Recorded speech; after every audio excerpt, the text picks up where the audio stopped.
on divorce court today.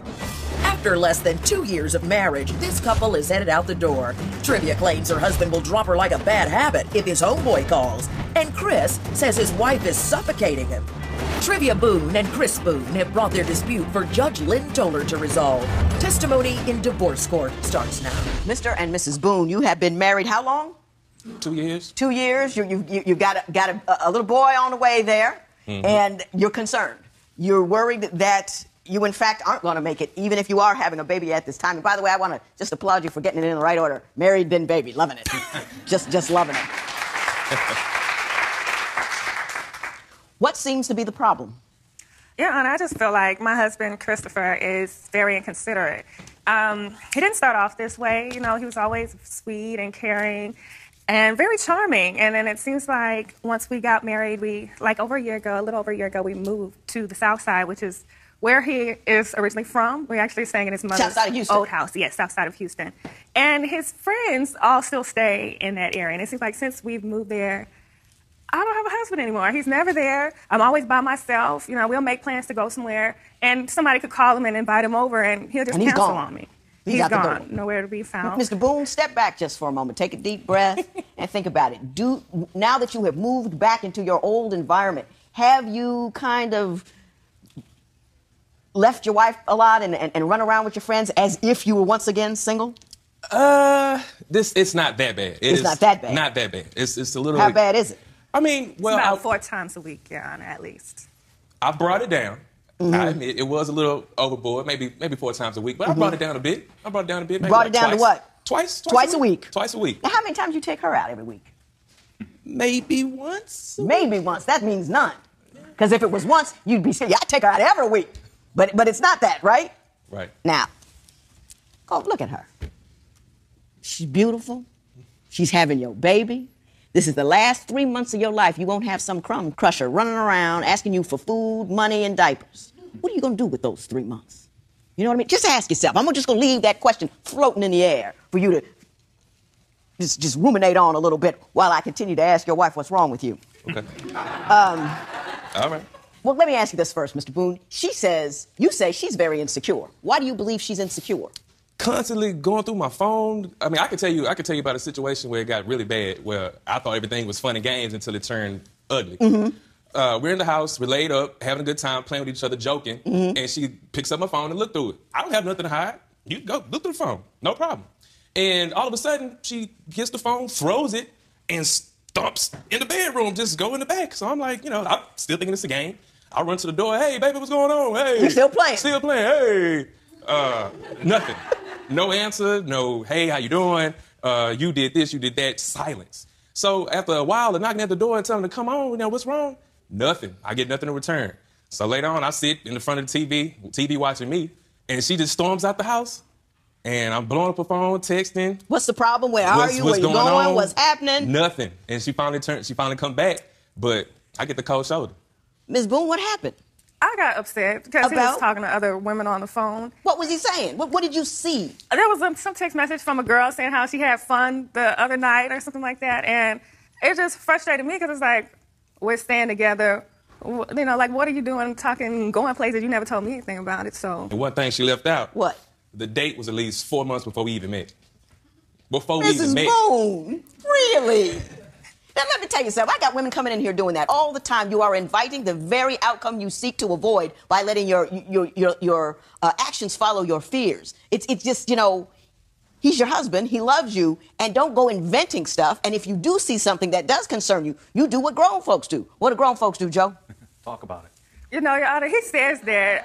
I'll take him for it now. But at the time, I don't remember what the dates were, and when he told me that, he had already deleted all the messages. But you were so busy being angry, you couldn't even ask an intelligent question. You couldn't even really pay attention to what you were seeing because you were leading with your fear instead of like, hey, you know, I know this brother. Let me see what he has to say about this. Yeah, you know what I'm saying? You with me? What other things does she do that you believe makes her so insecure? Another example. At work, sitting with a coworker of mine. We're sitting there talking. I don't know about what, and she's coming back from lunch. So she sees me talking to her. I say hi, but she walks right past me like I don't exist. So I'm like, okay, you know, maybe that's nothing. Later on that day, she was like, yeah, you sitting there talking to that girl, blah, blah, blah, blah, blah. So I started putting two and two together. The reason why it was a problem, because the woman was attractive. Had she been a booger wolf, she could care less. Booger wolf. Booger wolf, filled with boogers. That's a new one. I got a divorce court dictionary going on, so that's going right on in there. Ms. Boone, did you get an attitude because Mr. Boone was talking to an attractive woman? I did get kind of frustrated, but he said it wrong. It's Well, not you like said I it right. just walked off. I spoke and I kept walking. Were you angry? Now, it did kind of affect me a little bit. The main issue was my friends kind of messed up the environment because we had all walked in together and they were the ones like going off on him while Your he's sitting friends there. messed up the environment? Yeah, they were like, "You're wrong for what are you doing?" And I had walked off. I didn't even pay any mind. Hey, listen, don't get in there with a room with a bunch of angry women who've been hurt or otherwise. Like, in my neighborhood, it's like one house after another went up for sale because like, divorce was going through it like a disease. And, you get to talking about it. Don't do that. You talk to your man about your business. Don't let your girlfriends, your mother, your brother, your sister take care of all of that. You take care of that with him. Don't let them you don't know who hurt them or how angry they are. You take care of your business. Next, are video games and old lady habits tearing this couple apart? If the ink on your marriage license is barely dry, but you're ready to call it quits, call toll-free at 1-877-311-2222 or visit our website at divorcecourt.com. Become a fan at facebook.com/divorcecourt. Broken relationships, real solutions. Divorce Court continues. Mrs. Boone, you say Mr. Boone spends far too much money on video games and playing around. Why don't you explain why you feel that way? Well, for one, he's 29, about to be 30, and we're about to have a child. I feel like he should grow up and help me and have more of a relationship. I don't want to have to. I feel like I'm raising a kid already, and I don't want to be raising two kids when I'm really when only you say about to have one. You want to have a relationship already, what kind of things do you two do together, if anything at all? We used to do a lot of things. We used to go out to the movies, bowling, vacations. Now we don't do anything. Now all he does is go play video games at his friend's house, Your Honor. True. I am always at the house by myself. He actually just recently this summer he got into a car accident and totaled his car, so he's in my car. In your car, and you at home. And I've been on maternity. I'm pregnant, and so I'm not working right now because I had such a difficult pregnancy. Mm-hmm. And so he takes my car to work. So I'm stuck. We're in the suburbs. There's nothing around, so I'm literally stuck in the house all day by myself. And when he gets off, he goes to his friend's house all night. And I asked him to come home, at a decent time. At least by 12, he's gone till like Mr. Boone, 2, 3 o'clock in the morning. You were looking pretty good there for a minute. Why don't you explain to me your version of that? Okay, get ready. All right, first of all, got married, 25. The next day after the honeymoon, 45-year-old woman. She has gotten to a point to where we're not husband and wife. It's almost mama and son. It's like, where you at? Where you going? Well, I'm about to go out. No, you're not. Huh? Yeah, he's in my car. I can't go anywhere because he's always in I got that part. my car. Mr. Boone, let me ask you this. And I think she is doing that. I think she's worried. I think she's afraid. She's pregnant and she's home and she's thinking about it. She's thinking she got nothing going on, but she's thinking about where you be, what you could be doing, and all the friends are talking. I get that. Mm-hmm. My question to you is, what have you done to secure her in her state of panic? Well, what I've done, I don't feel it's enough. I've cut out most of my time that I can even have fun with my friends. Like I said, sometimes 4 times, 3, 2, now sometimes 1 time a week. Right. If not all that I go out. What else? We lay up. That's what she really like to do. She like to lay up and watch reality shows all day. Your Honor, if we do anything, he's on his phone playing games on his phone with the volume Do loud. you engage her in a social life and activity as you engage your friends? Do you take her places? Do you go places? Are you the instigator of love, romance, and attraction at your crib? No.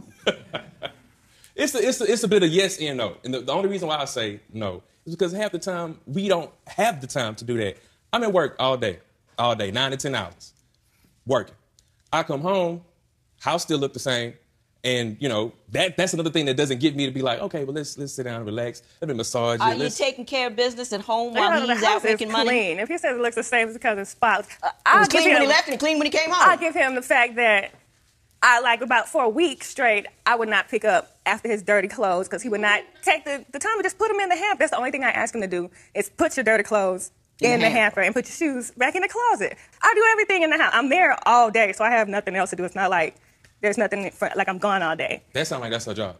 I'm at work. And That is her job while she's at home. That's right. I'm at work busting, humping, making sure I make that money to pay them bills, have a life for my son coming.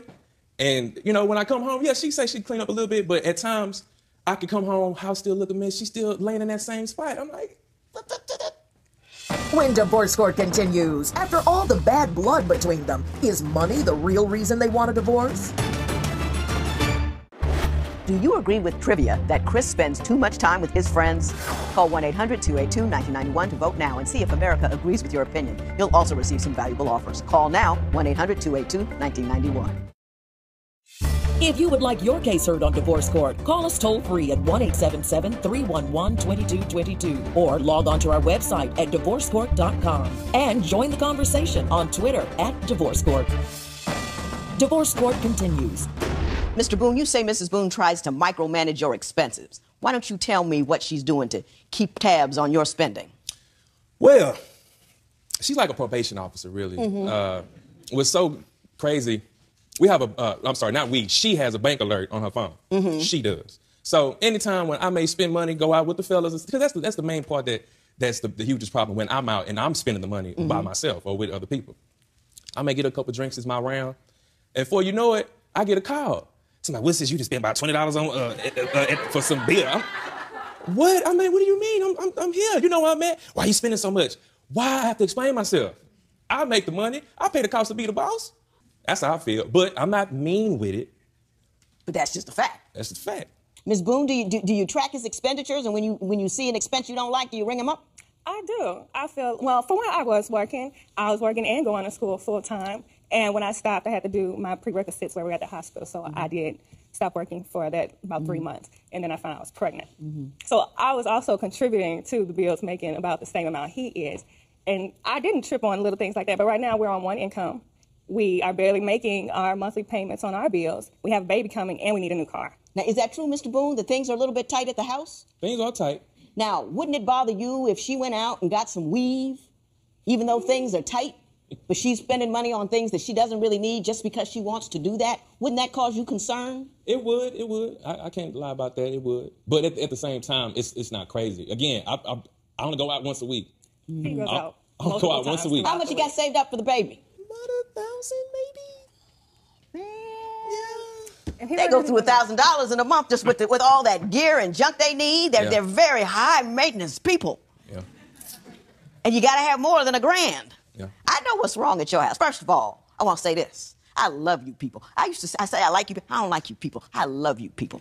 I really, really do. You're strong people. You're working people. You got married because you love each other people. Then you got pregnant after you got married people. I love all that about you. I think that you're funny. I think that you're nice. I think that you're caring. I think you love your wife. I think that you're nice and I think you're caring. And I think you are scared to death. And what I'm going to do is spend the rest of my time here telling you what you need to do. And Mr. Boss over here, tell him what he needs to be the boss of so that he doesn't have a wife who is afraid in her own house. Judge Lynn Toler's ruling next. Divorce Court. Judge Lynn Toler's ruling right now. Mr. Boone, let me explain something to you. You live in an environment, and I don't know where you live specifically, but I'm just talking about the whole world, because the world is very small now. You got all the this and that and Twitter, Facebook, and all this kind of stuff, and what you see out there. And what your wife sees is, I got a good brother, and I'm afraid I'm going to lose him. And as she becomes encumbered, and I don't mean that in a bad way, but as she becomes encumbered, she's lost her income because she's now pregnant, which is an obligation. Now she's home. She doesn't have a car. She can't get anywhere. Her world is very, very, very, it's getting smaller and smaller and smaller. And all of her world is falling into the palm of your hand. So her fear is you take your hand away and she falls. So what you have to do is make sure that she feels more than what you're giving her. You have to, it's not a matter of what I'm not doing with other people. It's what I'm doing with and for her. She's scared. The boss has got to take care of business, and not just the dollar business, but the love business, the security business, the feeling business, the emotional business. Her hormones are tap dancing all over her rationality. It's difficult to be in her position. And she feels like she has lost all her power and that she has lost it to you. So she keeps a radar on you because you go and she's gone. Do you know what I'm saying? Yes, ma'am. And you're inviting your own error. You're inviting your own abandonment. He's demonstrated to you that he loves you. Don't make him not want to be there anymore. Don't let your fears speak for you. Let your love speak for you. Let your trust speak for you. And you have to be able to put down some other things and pick up what she needs to do, because she will become the wife that you want. Do you see what I'm saying? Yes, ma'am. Just quit nagging a brother. Leave him alone. Be cool. Be happy, because I love you people. And I want to hear from you next year. I want to see a picture of the baby. Oh, I just want you to be happily married. And then this matter is adjourned. It is so good. Chris and Trivia appreciate the judge's ruling, and he is working hard to make Trivia feel cared for and secure. Post a comment or submit your case at divorcecourt.com or call toll-free 1-877-311-2222. Follow us on Facebook and Twitter at Divorce Court.